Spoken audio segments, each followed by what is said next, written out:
Hey, it's Aaron the Ho from mobilereviews-eh.ca, and today we are going to do the review for the Spigen Neo Hybrid Metal case for the iPhone 6 and the 6 Plus. This is a slim iPhone case, and it actually is pretty slim, and we do feel like it's going to offer the same amount of drop protection in terms of Spigen Tough Armor as well as the Spigen Slim Armor. I am a big fan of this case as it keeps your iPhone classy. The iPhone 6 and 6 Plus are sleek looking devices, and a lot of time cases just seem to wrap plastic around it and kind of brings down the quality of the iPhone. But Spigen, with their die-cut aluminum bumper, actually makes this case as awesome as the iPhone. It just, again, keeps it really classy. And with that being said, this is only $35, which is a pretty good deal. It keeps it classy, almost as classy looking as some of the other metal cases that we've come across, such as the Element Ronin Titanium, which is $300.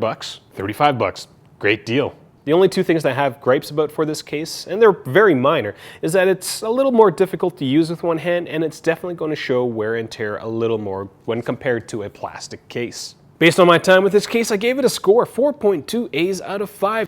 The Neo Hybrid Metal does better than Spigen's own Tough Armor, better than the Element Ion, is on the same level as the Untitled Duo Pro, and doesn't do as well as the Tech 21 and Griffin Survivor Core cases. If you'd rather read this review than watch me talk, head over to our website as we've got an easy to read review table. And to make things even better, to help you choose which case is right for you, check out our comparison tool that we have for all the cases that we've reviewed. Real usage, real reviews. mobilereviews-eh.ca. At Mobile Reviews A, we base our reviews on actual usage, so we don't take it out of the box, install our iPhone in it, and then review it. With the Spigen Neo Hybrid Metal, we did spend a lot of time staring at the signal strength of our iPhone inside the case. Being a metal case, signal attenuation is probably a big deal, and I will elaborate on what I've discovered. I do have to give a high five, virtual high five, to Mark Janeway, as he is the one who has sent us this case to review. I am very grateful that I got viewers who are so gracious towards my channel. If you do feel like supporting the channel, I've got ways for you to do that. In terms of design, this is a fairly slim iPhone case. It's actually a very slim iPhone case, and it doesn't add much bulk to it, though it does weigh just a tad more because it's, made out of metal. The case fits well together, and because of the metal bumper, it doesn't stretch, which is nice. The Neo Hybrid Metal is a little tough to take off, so you really have to get your fingernails between the TPU sleeve and the metal bumper. And if this is the only case you have, you're not going to be taking it on and off all the time like I do. The case doesn't wear as well as non-metal cases, as drops will deform the case a bit, but the metal bumper does seem to hold up to light scratching from keys and rocks. Like all Spigen cases, none of them are drop rated, so despite the fact that Spigen says there's advanced technology with some sort of web looking thing on the back of the case, they don't say how far you can drop it. Now, I did say that this Neo Hybrid Metal case was probably as tough as a Slim Armor as well as a Tough Armor, but I'm really not comfortable dropping it because it just looks so nice. Oh, what the hell.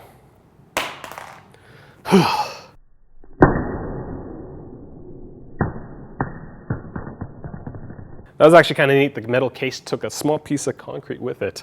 But as I mentioned about the build quality of the case, it does show wear and tear a little bit more. That was a drop on concrete, and you can tell that there is a bit of scuffing on the bottom of the case. But again, iPhone's still going, so I'm very comfortable dropping it from maybe not 6 feet, maybe from chest height.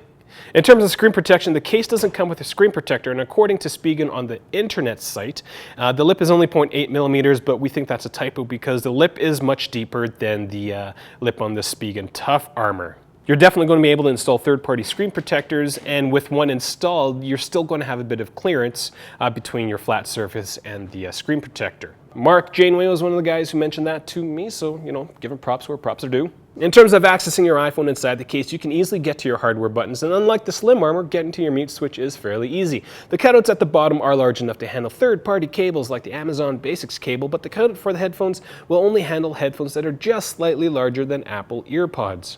Now onto the signal strength, or the signal attenuation. Again, what I say in the next couple of minutes may not be 100% correct because I'm not that kind of engineer, but from my experience with the case, I'm still recording that video, is that it doesn't degrade the signal strength on your iPhone.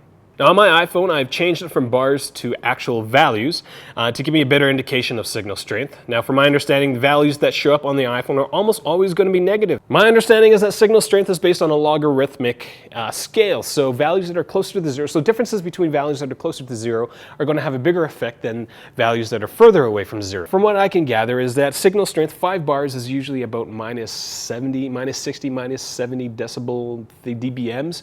On my iPhone sitting in my office, it's about -14 or -112 to -118. Taking the Neo Hybrid Metal on and off the iPhone didn't actually result in any significant changes in signal strength, which is really awesome because you'd think that metal might do something to the signal, but from my experience, it does not. Last thing I will note is that one-handing your iPhone is a little harder with this case because the edges of it are pretty slick, so there's not a lot of friction between the edge of the case and your hand. So again, we gave this case a score of 4.2 A's out of 5. I am a big fan of this case, though it's not one of the highest rated ones. I really do like the metal parts, but again, it will show wear and tear a little more than other cases. If this is the first time you're watching one of my videos, I do encourage you to click subscribe because we do product reviews, news, tips, and tricks. We produce 2 to 3 videos a week, so there's always going to be something going on. If you feel like supporting this channel, give my video a thumbs up, share this video to people who might be looking to get this case. If you want to take it a step further, consider giving us a PayPal donation or supporting us on Patreon or getting a t-shirt. I don't get sponsored by any of these case manufacturers to review their cases. Either it gets sent to me by wonderful viewers like Mark Janeway, or I have to go and buy the cases out myself. Any support that you guys can give me would be greatly appreciated. Again, virtual high fives for everybody who does stuff for me. Yay! Find us on Google+, Twitter, as well as Facebook. You can ask me any questions down in the comments section below or any of those social media platforms. We're on Facebook, Twitter, Google+, Facebook, I said Facebook already, Instagram. Yeah, thanks for watching.